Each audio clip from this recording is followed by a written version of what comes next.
And mama said it would be days like this. Stand tall on that business, you was made for it. On Action News is the search for this bank robber who's robbed at least 3 banks in Delaware alone. Action News reporter George Solis joins us live from Marsh Road in Wilmington, where the last attempted robbery was reported. George. Rick and Christy, well, according to the Delaware State Police, the suspect, Michael Wheeler, did not walk away with any cash during this last attempted robbery at the TD Bank behind me, but he has been successful at other banks. The FBI warns that the suspect should be considered armed and dangerous.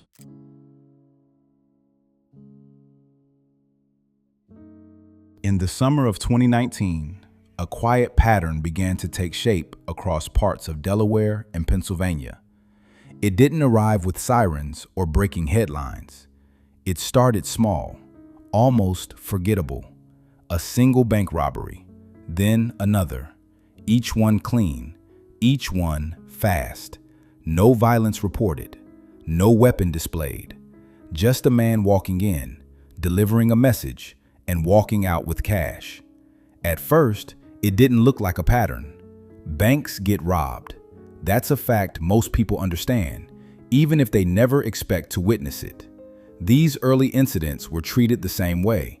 Isolated events handled by local police, documented, filed, and moved past. But patterns don't need permission to grow. They build quietly, one repetition at a time. In each case, the man entered during regular business hours. He didn't rush. He didn't draw attention to himself. Witnesses would later describe him as calm, almost ordinary. That detail stuck with investigators. Most people who commit robberies carry visible tension. Their movements give them away. Their voices shake. Their actions escalate. This man did none of that. He stayed controlled, focused, predictable in a way that didn't feel random.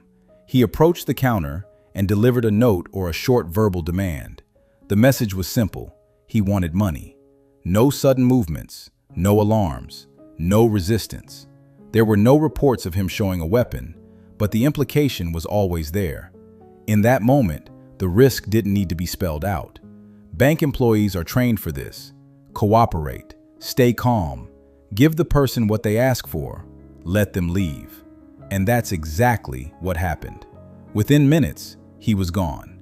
The first few robberies didn't trigger a broader alarm, but as more reports came in, something began to stand out. The descriptions matched, the method matched, the timing felt deliberate. Investigators started comparing notes across jurisdictions. Local police departments shared information. Surveillance images were reviewed side by side.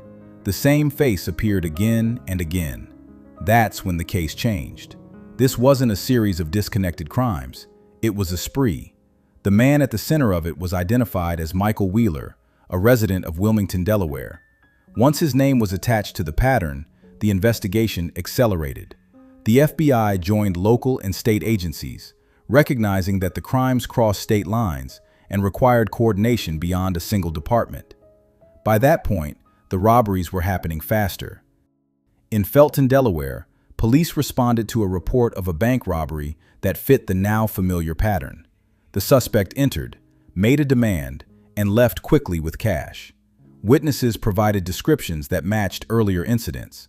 Surveillance footage captured clear images. There was no mask, no attempt to hide his identity beyond the speed of the act itself. Days later, another robbery, then another. The distance between incidents shrank. The urgency grew. Law enforcement released surveillance photos to the public. The images showed a man who didn't look like he was trying to disappear. He wore everyday clothing, nothing that stood out, nothing that would make someone look twice on the street. That made him harder to track, not easier. He blended into normal life. Tips began to come in. Some were specific, others were vague. But each one added pressure. Each one increased the chances that someone, somewhere, would recognize him. Investigators built a timeline, mapping each robbery by location and time. The pattern suggested movement across Delaware and into neighboring Pennsylvania. It wasn't random travel. It followed a path that made sense geographically, allowing Wheeler to move quickly between targets while staying ahead of immediate response efforts. This kind of movement requires awareness. It suggests someone who understands how long it takes for law enforcement to connect cases, how information spreads, and how quickly attention can build. But even the most careful patterns have limits. With each new robbery, visibility increased. In Delaware County, Pennsylvania, authorities linked another bank robbery to the same suspect. The FBI issued public alerts, asking for assistance in locating Wheeler.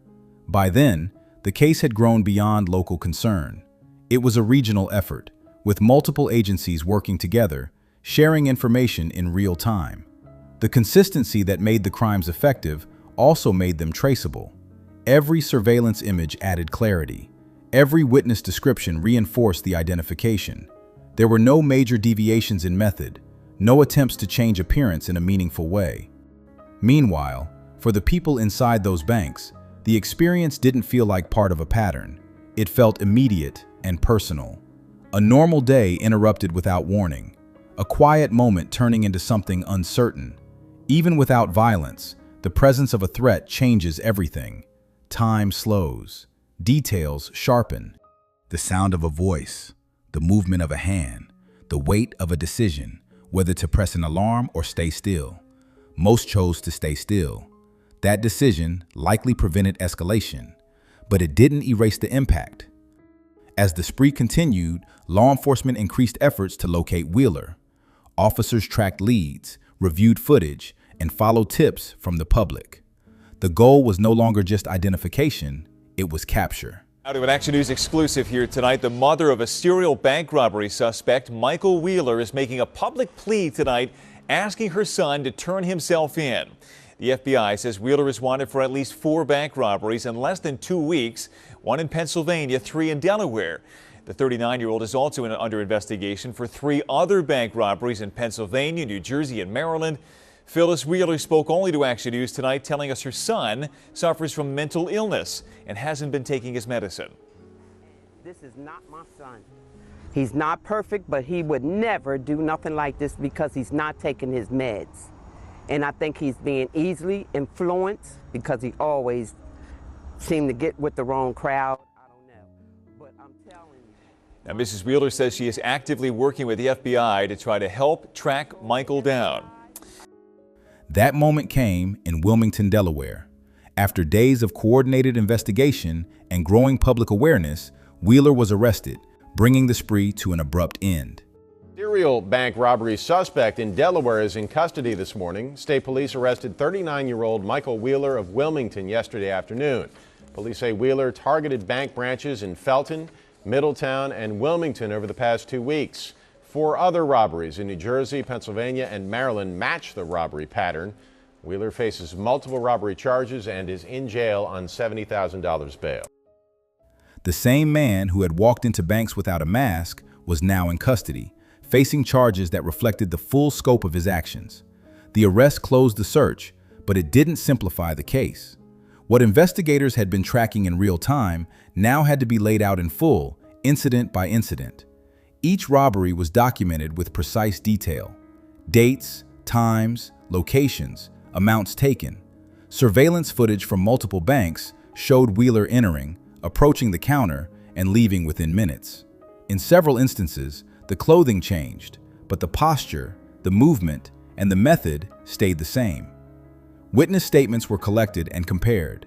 Bank employees described similar experiences: brief interactions, direct demands, and a controlled presence that didn't escalate but didn't leave room for doubt.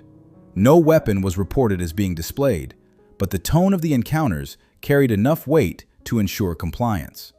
As the case moved forward, the separate incidents were combined into a single federal prosecution.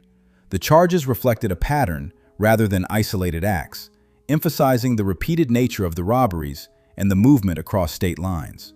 The timeline presented in court showed how quickly the spree unfolded. Multiple robberies occurred within a compressed period, each one following the same structure. There were no long gaps, no significant changes in approach. It was a sequence that relied on repetition and speed. Evidence tied Wheeler directly to the crimes. Surveillance images captured his face clearly in multiple locations. Investigators were able to match those images across different banks, building a consistent visual record. The similarities in method and timing reinforced the connection between each incident. There were no complex disguises to analyze, no elaborate tools to trace.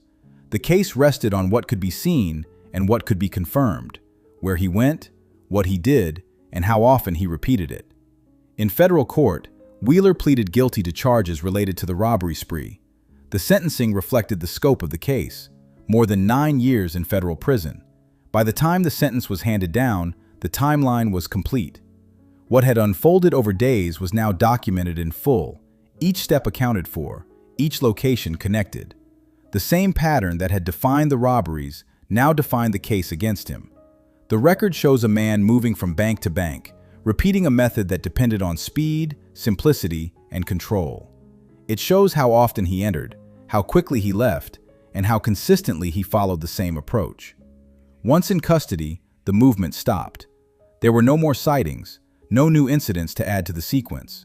The pattern that had spread across towns and counties ended in a single location, replaced by a fixed point in the B system. What remains is the documented series of events, each robbery tied together by the same actions, the same timing, and the same individual. A short span of time, repeated enough times to form a clear and undeniable record.